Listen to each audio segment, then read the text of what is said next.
रहीम अस्सलाम वालेकुम नाज़रीन, में हूं अख्तर और आप मुझे मेरे फेसबुक और यूट्यूब चैनल से देख रहे हैं। व्यूवर्स, आज हमारे साथ स्टूडियो में मौजूद हैं मोहतरम इलियास मुगल साहब, जो किसी तारुफ के मोहताज नहीं, और आज हम इनसे मुख्तलिफ सवालात और जवाबात भी इनसे लेंगे। और सबसे पहले इलियास मुगल साहब, अस्सलाम वालेकुम। वालेकुम अस्सलाम। इलियास मुगल साहब, आप ये बताइएगा कि गुज़श्ता रोज जो इमरान खान साहब का एक बड़ा बेहतरीन VIP ऑर्गेनाइज एक जलसा हुआ और उस सोशल मीडिया पर टॉप 10 में रहा। फिर उसके बाद जो है वो इमरान खान है, दुनिया न्यूज के एंकर हैं, उन्होंने वो जो है ना नून लीग का एक प्रोपेगेंडा बेनकाब किया, जिसके ऊपर नून लीग कह रही थी कि जलसा फ्लॉप हो चुका है, जलसी हुई है। तो उन्होंने हर एंगल से जो है ना उसकी उस वक्त वीडियोज अपलोड की हैं और मीडिया ने जो है उसको ब्लैक आउट रखा। तो इन मामलात को आप किस नजर से देखते हैं? सबसे पहली बात तो यह है कि इमरान खान साहब को एक अच्छा जलसा करने पर मुबारकबाद पेश करते हैं। हमेशा की तरह उन्होंने एक अच्छा जलसा किया और हमेशा की तरह एक उन्होंने अवामी तकरीर की। बस खान साहब एक ही शिकार है हमेशा जिंदगी के अंदर के काश जितनी वो बातें करते हैं उसमें अगर 50% पे अमल कर लें तो पाकिस्तान की किस्मत बदल जाए।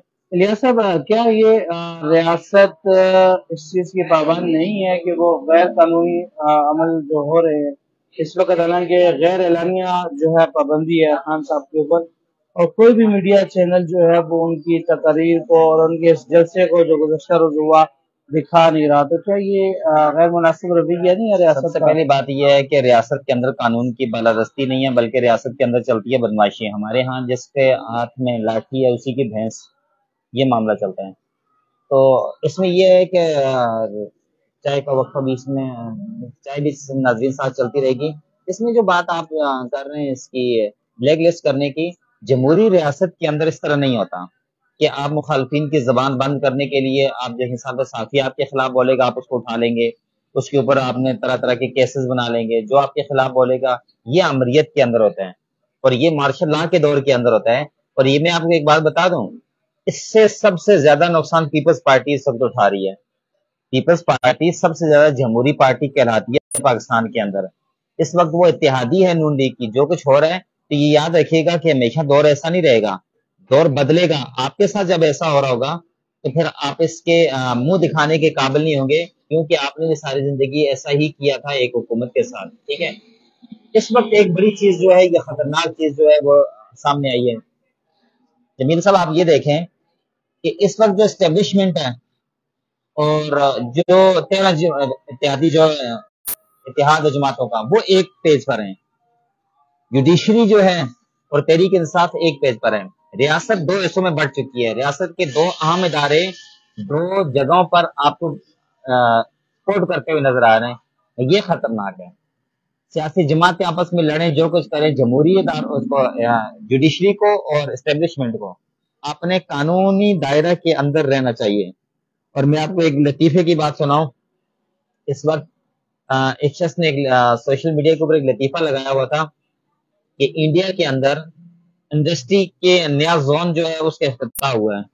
बांग्लादेश के अंदर इंडस्ट्री का एक नया जोन का इफ्तिताह हुआ है, पाकिस्तान के अंदर DSA का नया इफ्तिताह हुआ है।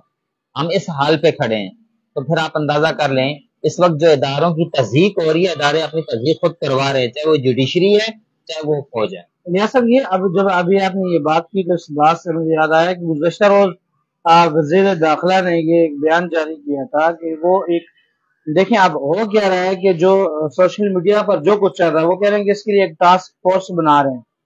तो क्या यानी कि कौन सा अवाम को और फौज के दरमियान या अवाम और स्टेब्लिशमेंट के दरमियान ये जो मामला कर रही है हुकूमत, क्या ये मुखलिसाना तौर पे कर रही है? क्या ये हुकूमत को चाहिए ऐसे इकदाम करने की? देखें इस चीज के अलग से कवानीन बने हुए, फिर टास्क फोर्स बनाने की क्या जरूरत पड़ गई है मुल्क के अंदर?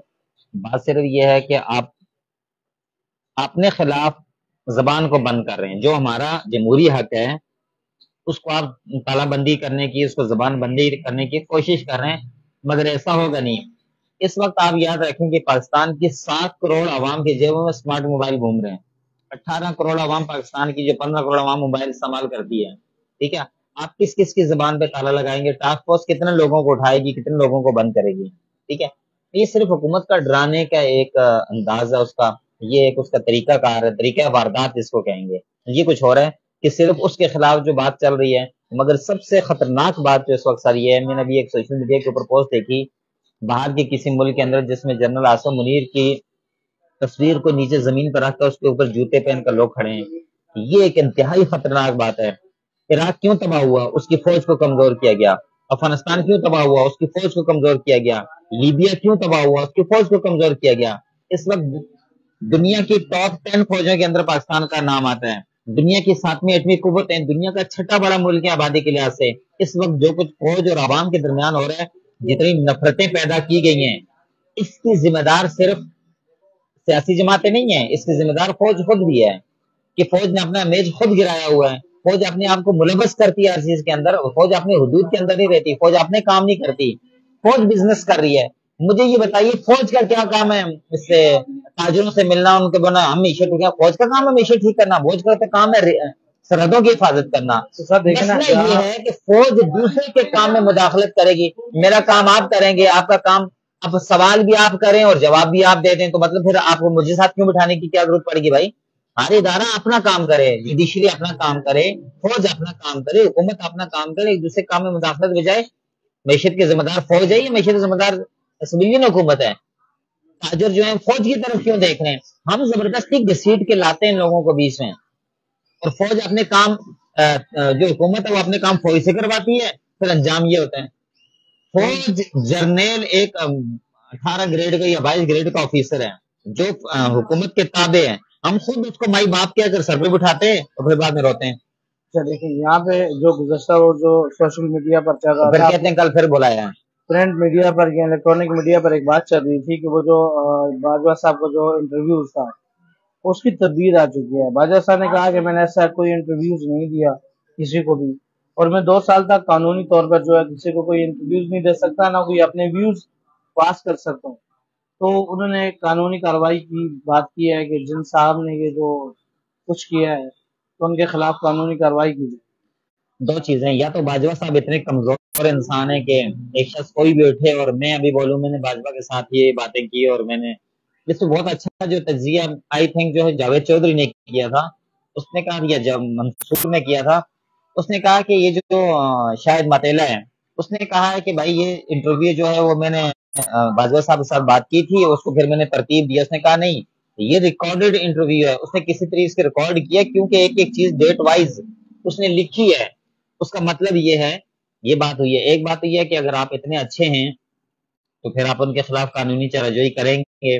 اعلان تو سب کرتے ہیں، وہ ہرجانے کا نوٹس بھیج دیتا ہے، وہ فلاں کہتا ہے کہ قانونی چارہجوئی کروں گے، ہوتا کچھ نہیں، نہ کوئی کرتا ہے. صرف اپنے اوپر سے ٹوپی اتارنے کے لیے یہ ایک بہانہ تراشا جاتا ہے. اگر آپ حقیقت میں ایسا ہے تو آپ اس کا قانونی چارہجوئی کریں. جس طرح آپ کے خلاف وہ نکل گئے تھے نا ٹیکس کا معاملہ، کہ آپ کے 12 ارب کے جو آپ ہیں آپ کے پاس ٹیکس آپ نے نہیں دیا ہوا اور یہ سب کچھ ہے، تو جس طرح آپ نے وہاں کاروائی کروائی تھی تو یہاں بھی کروا کے دکھائیں نا ذرا. دوسری بات سر، رمضان مبارک کا مہینہ، ملک کے اندر مہنگائی ہے. آج سوشل میڈیا پر ایک اور بات بھی چل رہی تھی کہ ایک اور بوڑھا شخص جو آٹے کی لائن میں لگ کے صبح سے کھڑا رہا، آخر وہ دم توڑ گیا. اور یہ کتنا ایک تکلیف دہ معاملہ ہے. ریاست کو نہیں چاہیے کہ اس معاملات کو، اس کی تفصیل کو کچھ بہتر انداز میں ریاست دیکھیں ہے نا، ریاست تو آپ کے لیے کر رہی ہے نا، مفت آٹا دے رہی ہے. اچھا مزے کی بات دیکھیں، ریاست چاہتی ہے اگر یہ جو آپ کو 3 تھیلے آٹا دے رہی ہے مفت میں 3 مراحل میں، ریاست اگر چاہتی وہ عزت سے عوام کو بلا کر ایک مرتبہ ہی دے سکتی تھی. مگر ریاست نے چاہا کہ ذلیل کریں عوام کو، اور عوام کو اور روڈوں پہ گھسیٹیں، پتا چلے کہ فری آٹا دیا جا رہا ہے، ووٹ بنے گا، بینک بنے گا، ووٹ بینک.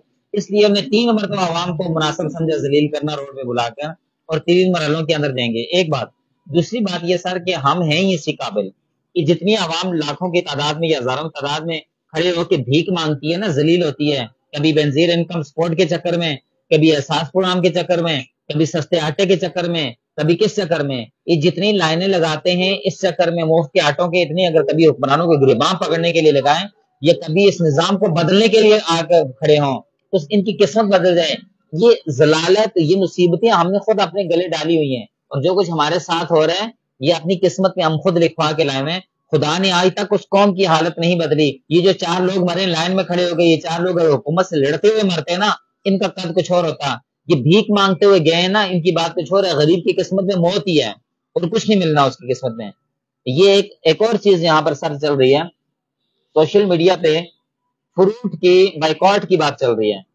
और कुछ लोगों का भी ये ख्याल है कि एक गरीब है जिसका घर चलता है फ्रूट से, आप उसको भी गरीब करना चाहते हैं, आप फ्रूट खरीद कर उसके घर के चूल्हा बंद करना चाह रहे हैं। देखें, यहाँ बात ये नहीं है, बात यहाँ पर ये है कि हम उस गरीब की भी मदद करना चाहते हैं। अगर फ्रूट सस्ता होगा, ज्यादा बिकेगा, मेरी बात समझ आ रही है? वो जो पीछे बैठा हुआ माफिया है ना, एक और चीज भी है, मैंने ये भी देखा कि मंडी से जो चीज आ रही है, वो चीज नॉर्थ कराची के अंदर जहां मैं बैठा हूँ, वो चीज 150 रुपए मिल रही है। वही चीज गुलशन इकबाल में अंदर 300 रुपए मिल रही है। वही डिफेंस के अंदर 500 रुपए मिल रही है। उसका मतलब यह है कि मंडी महंगी नहीं है, आगे के जो लोग कर रहे हैं इन चीजों को वो करें। जो 150 रुपए दे रहा है वो भी तो प्रॉफिट कमा के दे रहे हैं, जो 300 दे रहा है तो वो डबल प्रॉफिट कमा रहा है, जो 500 दे रहा है तो 3 गुना ज्यादा प्रॉफिट कमा रहा है।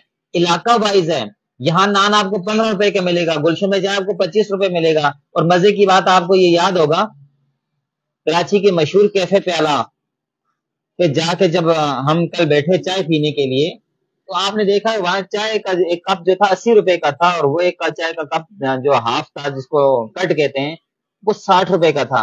और वही कट आपको भुट्टो कॉलोनी में 30 रुपए का मिल रहा होता है। मेरी बात समझ आ रही है?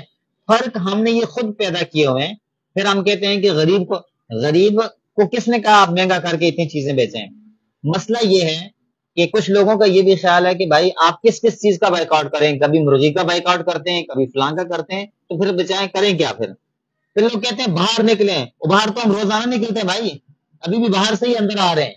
ये एक हुजूम है, इसको फिर या तो फिर आप एक पटड़ी पे लगाएं, चलाएं, और फिर कहें कि निकलें, इन्हें हुक्मरानों को गिरबानों से पकड़ें, इस माफिया को पकड़ें, जो कानून को तोड़ते हैं उनको पकड़ें, तो बात समझ आती है। फिर गरीब तो यही कर सकता, बाइकआउट का बहुत बड़ा फायदा है। अगर आप बाइकआउट करेंगे, ये फ्रूट सड़ेगा गलेगा, कोई नहीं खरीदेगा, तो देखना ये औकात में आ जाएंगे सारे। तो व्यूअर्स ये थे इलियास मुगल साहब जो तमाम तर सूरत हाल आपके सामने रख रहे थे, और जो इनका तज्जिया था वो आपके सामने इन्होंने पेश किया। व्यूअर्स अपने राय जरूर कमेंट सेक्शन में दिया करें, और हमें अगर हम किसी बात पर गलत गाइड कर रहे हो तो उसकी भी निशानदेही किया करें। और उसके साथ साथ आप तमाम अहबाब का बहुत शुक्रिया, और अपना और हमारे चैनल का ख्याल रखिएगा। आपने मेजबान जमील अख्तर को दीजिए इजाजत। अल्लाह हाफिज़।